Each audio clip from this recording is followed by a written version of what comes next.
त्रिदलं त्रिगुणाकारं त्रिनेत्रं च त्रिधायुधं त्रिजन्म पापसंहारम् एकबिल्वं शिवार्पणम् त्रिशाकै बिल्वपत्रैश्च अच्छिदै कोमलै शुभै तव पूजां करिष्यामि एकबिल्वं शिवार्पणम् कोटिकन्या महादानं तिलपर्वतकोटयः काञ्चनं क्षीरदानेन एकबिल्वं शिवार्पणम् काशीक्षेत्रनिवासं च कालभैरवदर्शनम् प्रयागे माधवं दृष्ट्वा एकबिल्वं शिवार्पणम् इन्दुवारे व्रतं स्थित्वा निराहारो महेश्वरः नक्तं हौष्यामि देवेश एकबिल्वं शिवार्पणम् रामलिङ्गप्रतिष्ठा च वैवाहिककृतं तथा तटाकानि च सन्धानम् एकबिल्वं शिवार्पणम् अखण्डबिल्वपत्रं च आयुधं शिवपूजनं कृतं नाम सहस्रेण एकबिल्वं शिवार्पणम् उमया सह देवेश नन्दिवाहनमेव च भस्मलेपन सर्वाङ्गम् एकबिल्वं शिवार्पणम् सालग्रामेण विप्राणां तटाकं दशकूपयो यज्ञकोटिसहस्रश्च एकबिल्वं शिवार्पणम् दन्तिकोटिसहस्रेषु अश्वमेधशतक्रतौ कोटिकन्या महादानम् एकबिल्वं शिवार्पणम् बिल्वाणां दर्शनं पुण्यं स्पर्शनं पापनाशनम् अघोरपापसंहारम् एकबिल्वं शिवार्पणम् सहस्रवेदपाठेषु ब्रह्मस्थापनमुच्यते अनेकव्रतकोटीनाम् एकबिल्वं शिवार्पणम् अन्नदानसहस्रेषु सहस्रोपनयनं तथा अनेकजन्म पापानि एकबिल्वं शिवार्पणम् बिल्वाष्टकमिदं पुण्यं यः पठेत् शिवसन्निधौ शिवलोकमवाप्नोति एकबिल्वं शिवार्पणम्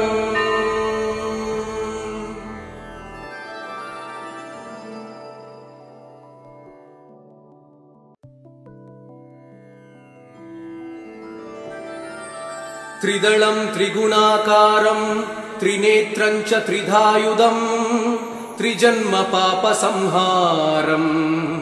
एकबिल्वं शिवार्पणम् त्रिशाकै बिल्वपत्रैश्च अच्छिदै कोमलै शुभै तव पूजां करिष्यामि एकबिल्वं शिवार्पणम् कोटिकन्या महादानं तिलपर्वतकोटयः काञ्चनं क्षीरदानेन एकबिल्वं शिवार्पणम्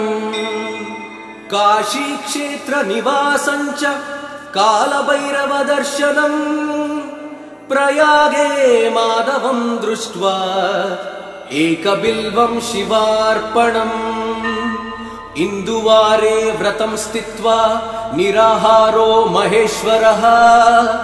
नक्तं हौष्यामि देवेश एकबिल्वं शिवार्पणम् रामलिङ्गप्रतिष्ठा च वैवाहिककृतं तथा तटाकानि च सन्धानम् एकबिल्वं शिवार्पणम् अखण्डबिल्वपत्रं च आयुधं शिवपूजनं कृतं नाम सहस्रेण एकबिल्वं शिवार्पणम् उमया सह देवेश नन्दिवाहनमेव च भस्मलेपन सर्वाङ्गम् एकबिल्वं शिवार्पणम् सालग्रामेण विप्राणां तटाकं दशकूपयो यज्ञकोटिसहस्रश्च एकबिल्वं शिवार्पणम् दन्तिकोटिसहस्रेषु अश्वमेधशतक्रतौ कोटिकन्या महादानम् एकबिल्वं शिवार्पणम् बिल्वाणां दर्शनं पुण्यं स्पर्शनं पापनाशनम् अघोरपापसंहारम् एकबिल्वं शिवार्पणम् सहस्रवेदपाठेषु ब्रह्मस्थापनमुच्यते अनेकव्रतकोटीनाम् एकबिल्वं शिवार्पणम् अन्नदानसहस्रेषु सहस्रोपनयनं तथा अनेकजन्मपापानि एकबिल्वं शिवार्पणम् बिल्वाष्टकमिदं पुण्यं यः पठेत् शिवसन्निधौ शिवलोकमवाप्नोति एकबिल्वं शिवार्पणम्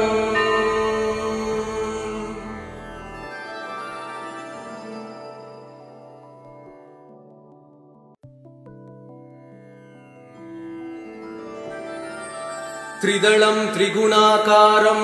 त्रिनेत्रं च त्रिधायुधं त्रिजन्मपापसंहारम् एकबिल्वं शिवार्पणम् त्रिशाकै बिल्वपत्रैश्च अच्छिदै कोमलै शुभै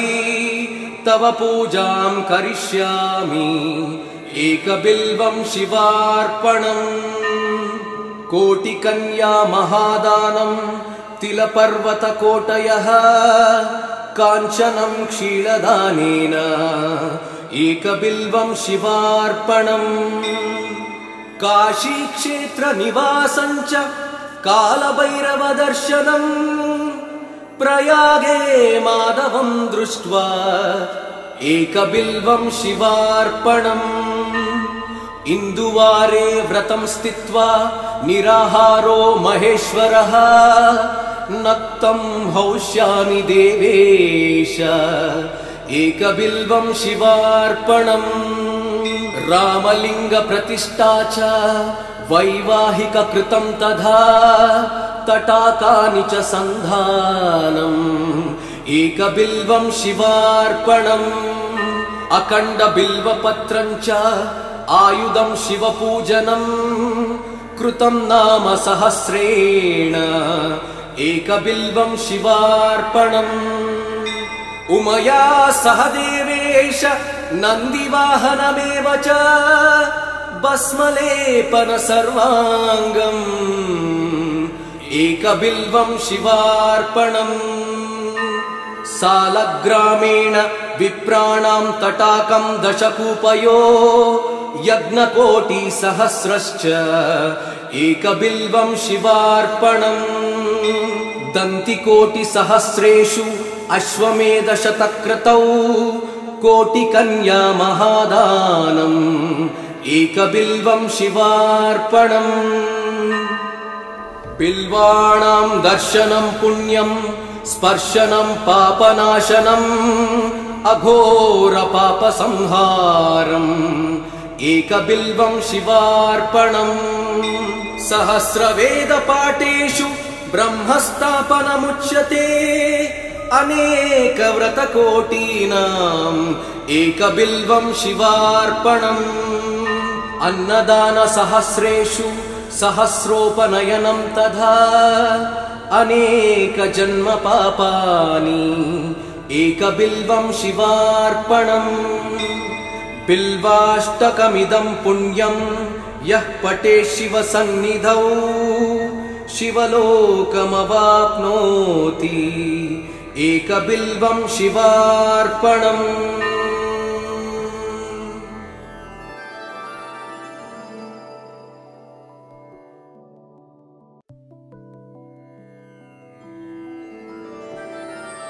त्रिदलं त्रिगुणाकारं त्रिनेत्रं च त्रिधायुधं त्रिजन्मपापसंहारम् एकबिल्वं शिवार्पणम् त्रिशाकै बिल्वपत्रैश्च अच्छिदै कोमलै शुभै तव पूजां करिष्यामि एकबिल्वं शिवार्पणम् कोटिकन्या महादानं तिलपर्वतकोटयः काञ्चनं क्षीरदानेन एकबिल्वं शिवार्पणम् काशीक्षेत्रनिवासं च कालभैरवदर्शनम् प्रयागे माधवं दृष्ट्वा एकबिल्वं शिवार्पणम् इन्दुवारे व्रतं स्थित्वा निराहारो महेश्वरः नक्तं हौष्यामि देवेश एकबिल्वं शिवार्पणम् रामलिङ्गप्रतिष्ठा च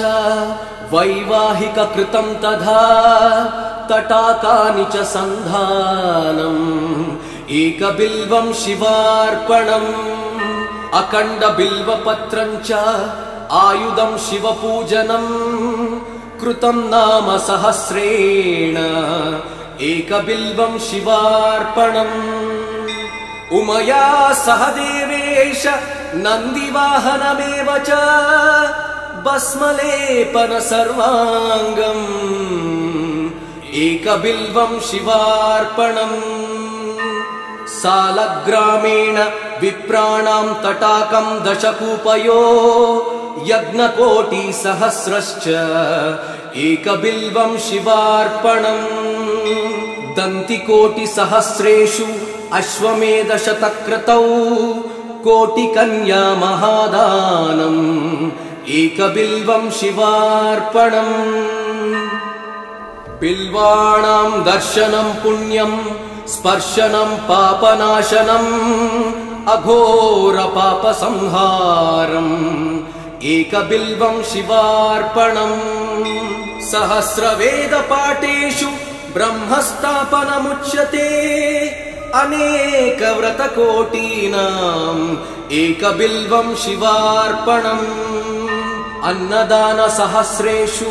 सहस्रोपनयनं तथा अनेकजन्मपापानि एकबिल्वं शिवार्पणम् बिल्वाष्टकमिदं पुण्यं यः पठेत् शिवसन्निधौ शिवलोकमवाप्नोति एकबिल्वं शिवार्पणम्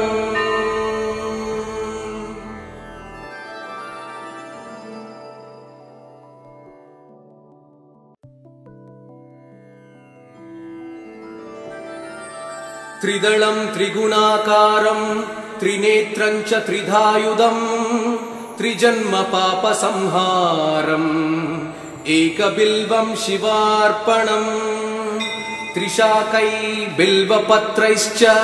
अच्छिदै कोमलै शुभै तव पूजां करिष्यामि एकबिल्वं शिवार्पणम् कोटिकन्या महादानं तिलपर्वतकोटयः काञ्चनं क्षीरदानेन एकबिल्वं शिवार्पणम् काशीक्षेत्रनिवासं च कालभैरवदर्शनम् प्रयागे माधवं दृष्ट्वा एकबिल्वं शिवार्पणम् इन्दुवारे व्रतं स्थित्वा निराहारो महेश्वरः नक्तं हौष्यामि देवेश एकबिल्वं शिवार्पणम् रामलिङ्गप्रतिष्ठा च वैवाहिककृतं तथा तटाकानि च सन्धानम् एकबिल्वं शिवार्पणम् अखण्डबिल्वपत्रं च आयुधं शिवपूजनं कृतं नाम सहस्रेण एकबिल्वं शिवार्पणम् उमया सह देवेश नन्दिवाहनमेव च भस्मलेपन सर्वाङ्गम् एकबिल्वं शिवार्पणम् सालग्रामेण विप्राणां तटाकं दशकूपयो यज्ञकोटिसहस्रश्च एकबिल्वं शिवार्पणम् दन्तिकोटिसहस्रेषु अश्वमेधशतक्रतौ कोटिकन्या महादानम् एकबिल्वं शिवार्पणम् बिल्वाणां दर्शनं पुण्यं स्पर्शनं पापनाशनम् अघोरपापसंहारम् एकबिल्वं शिवार्पणम् सहस्रवेदपाठेषु ब्रह्मस्थापनमुच्यते अनेकव्रतकोटीनाम् एकबिल्वं शिवार्पणम् अन्नदानसहस्रेषु सहस्रोपनयनं तथा अनेकजन्मपापानि एकबिल्वं शिवार्पणम् बिल्वाष्टकमिदं पुण्यं यः पठेत् शिवसन्निधौ शिवलोकमवाप्नोति एकबिल्वं शिवार्पणम्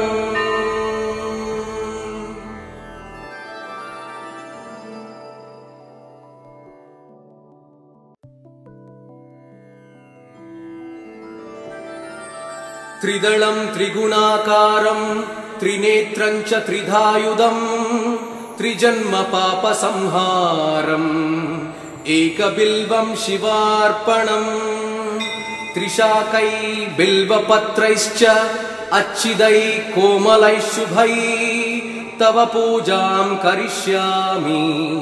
एकबिल्वं शिवार्पणम् कोटिकन्या महादानं तिलपर्वतकोटयः काञ्चनं क्षीरदानेन एकबिल्वं शिवार्पणम् काशीक्षेत्रनिवासं च कालभैरवदर्शनम् प्रयागे माधवं दृष्ट्वा एकबिल्वं शिवार्पणम् इन्दुवारे व्रतं स्थित्वा निराहारो महेश्वरः नक्तं हौष्यामि देवेश एकबिल्वं शिवार्पणम् रामलिङ्गप्रतिष्ठा च वैवाहिककृतं तथा तटाकानि च सन्धानम् एकबिल्वं शिवार्पणम् अखण्डबिल्वपत्रं च आयुधं शिवपूजनं कृतं नाम सहस्रेण एकबिल्वं शिवार्पणम् उमया सह देवेश नन्दिवाहनमेव च भस्मलेपन सर्वाङ्गम् एकबिल्वं शिवार्पणम् सालग्रामेण विप्राणां तटाकं दशकूपयो यज्ञकोटिसहस्रश्च एकबिल्वं शिवार्पणम् दन्तिकोटिसहस्रेषु अश्वमेधशतक्रतौ कोटिकन्या महादानम् एकबिल्वं शिवार्पणम् बिल्वाणां दर्शनं पुण्यं स्पर्शनं पापनाशनम् अघोरपापसंहारम् एकबिल्वं शिवार्पणम् सहस्रवेदपाठेषु ब्रह्मस्थापनमुच्यते अनेकव्रतकोटीनाम् एकबिल्वं शिवार्पणम् अन्नदानसहस्रेषु सहस्रोपनयनं तथा अनेकजन्मपापानि एकबिल्वं शिवार्पणम् बिल्वाष्टकमिदं पुण्यं यः पठेत् शिवसन्निधौ शिवलोकमवाप्नोति एकबिल्वं शिवार्पणम्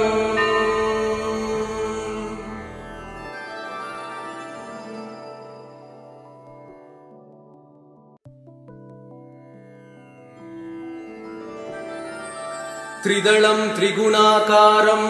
त्रिनेत्रं च त्रिधायुधं त्रिजन्मपापसंहारम् एकबिल्वं शिवार्पणम् त्रिशाकै बिल्वपत्रैश्च अच्छिदै कोमलै शुभै तव पूजां करिष्यामि एकबिल्वं शिवार्पणम् कोटिकन्या महादानं तिलपर्वतकोटयः काञ्चनं क्षीरदानेन एकबिल्वं शिवार्पणम् काशीक्षेत्रनिवासं च कालभैरवदर्शनम् प्रयागे माधवं दृष्ट्वा एकबिल्वं शिवार्पणम् इन्दुवारे व्रतं स्थित्वा निराहारो महेश्वरः नक्तं हौष्यामि देवेश एकबिल्वं शिवार्पणम् रामलिङ्गप्रतिष्ठा च वैवाहिककृतं तथा तटाकानि च सन्धानम् एकबिल्वं शिवार्पणम् अखण्डबिल्वपत्रं च आयुधं शिवपूजनं कृतं नाम सहस्रेण एकबिल्वं शिवार्पणम् उमया सह देवेश नन्दिवाहनमेव च भस्मलेपन सर्वाङ्गम् एकबिल्वं शिवार्पणम् सालग्रामेण विप्राणां तटाकं दशकूपयो यज्ञकोटिसहस्रश्च एकबिल्वं शिवार्पणम् दन्तिकोटिसहस्रेषु अश्वमेधशतक्रतौ कोटिकन्या महादानम् एकबिल्वं शिवार्पणम् बिल्वाणां दर्शनं पुण्यं स्पर्शनं पापनाशनम् अघोरपापसंहारम् एकबिल्वं शिवार्पणम् सहस्रवेदपाठेषु ब्रह्मस्थापनमुच्यते अनेकव्रतकोटीनाम् एकबिल्वं शिवार्पणम् अन्नदानसहस्रेषु सहस्रोपनयनं तथा अनेकजन्मपापानि एकबिल्वं शिवार्पणम् बिल्वाष्टकमिदं पुण्यं यः पठेत् शिवसन्निधौ शिवलोकमवाप्नोति एकबिल्वं शिवार्पणम्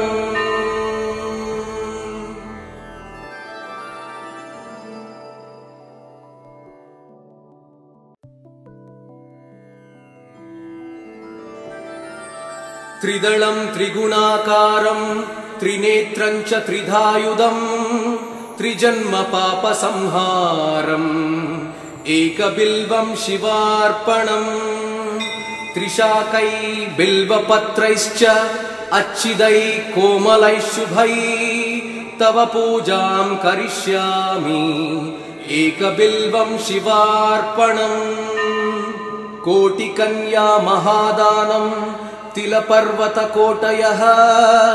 काञ्चनं क्षीरदानेन एकबिल्वं शिवार्पणम् काशीक्षेत्रनिवासं च कालभैरवदर्शनम् प्रयागे माधवं दृष्ट्वा एकबिल्वं शिवार्पणम् इन्दुवारे व्रतं स्थित्वा निराहारो महेश्वरः नक्तं हौष्यामि देवेश एकबिल्वं शिवार्पणम् रामलिङ्गप्रतिष्ठा च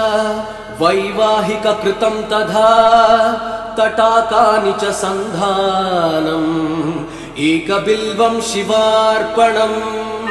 अखण्डबिल्वपत्रं च आयुधं शिवपूजनं कृतं नाम सहस्रेण एकबिल्वं शिवार्पणम् उमया सह देवेश नन्दिवाहनमेव च भस्मलेपन सर्वाङ्गम् एकबिल्वं शिवार्पणम् सालग्रामेण विप्राणां तटाकं दशकूपयो यज्ञकोटिसहस्रश्च एकबिल्वं शिवार्पणम् दन्तिकोटिसहस्रेषु अश्वमेधशतक्रतौ कोटिकन्या महादानम् एकबिल्वं शिवार्पणम् बिल्वाणां दर्शनं पुण्यं स्पर्शनं पापनाशनम् अघोरपापसंहारम् एकबिल्वं शिवार्पणम् सहस्रवेदपाठेषु ब्रह्मस्थापनमुच्यते अनेकव्रतकोटीनाम् एकबिल्वं शिवार्पणम् अन्नदानसहस्रेषु सहस्रोपनयनं तथा अनेकजन्मपापानि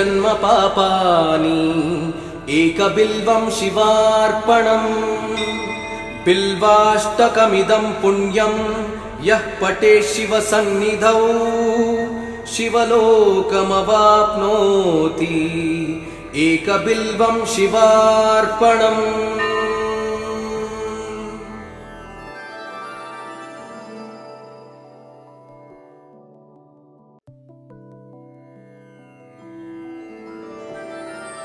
त्रिदलं त्रिगुणाकारं त्रिनेत्रं च त्रिधायुधं त्रिजन्मपापसंहारम् एकबिल्वं शिवार्पणम् त्रिशाकै बिल्वपत्रैश्च अच्छिदै कोमलै शुभै तव पूजां करिष्यामि एकबिल्वं शिवार्पणम् कोटिकन्या महादानं तिलपर्वतकोटयः काञ्चनं क्षीरदानेन एकबिल्वं शिवार्पणम् काशीक्षेत्रनिवासं च कालभैरवदर्शनम् प्रयागे माधवं दृष्ट्वा एकबिल्वं शिवार्पणम् इन्दुवारे व्रतं स्थित्वा निराहारो महेश्वरः नक्तं हौष्यामि देवेश एकबिल्वं शिवार्पणम् रामलिङ्गप्रतिष्ठा च वैवाहिककृतं तथा तटाकानि च सन्धानम् एकबिल्वं शिवार्पणम् अखण्डबिल्वपत्रं च आयुधं शिवपूजनं कृतं नाम सहस्रेण एकबिल्वं शिवार्पणम् उमया सह देवेश नन्दिवाहनमेव च भस्मलेपन सर्वाङ्गम् एकबिल्वं शिवार्पणम् सालग्रामेण विप्राणां तटाकं दशकूपयो यज्ञकोटिसहस्रश्च एकबिल्वं शिवार्पणम् दन्तिकोटिसहस्रेषु अश्वमेधशतक्रतौ कोटिकन्या महादानम् एकबिल्वं शिवार्पणम् बिल्वाणां दर्शनं पुण्यं स्पर्शनं पापनाशनम् अघोरपापसंहारम् एकबिल्वं शिवार्पणम् सहस्रवेदपाठेषु ब्रह्मस्थापनमुच्यते अनेकव्रतकोटीनाम् एकबिल्वं शिवार्पणम् अन्नदानसहस्रेषु सहस्रोपनयनं तथा अनेकजन्मपापानि एकबिल्वं शिवार्पणम् बिल्वाष्टकमिदं पुण्यं यः पठेत् शिवसन्निधौ शिवलोकमवाप्नोति एकबिल्वं शिवार्पणम्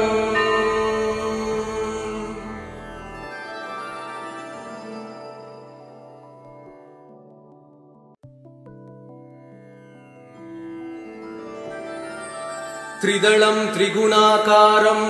त्रिनेत्रं च त्रिधायुधं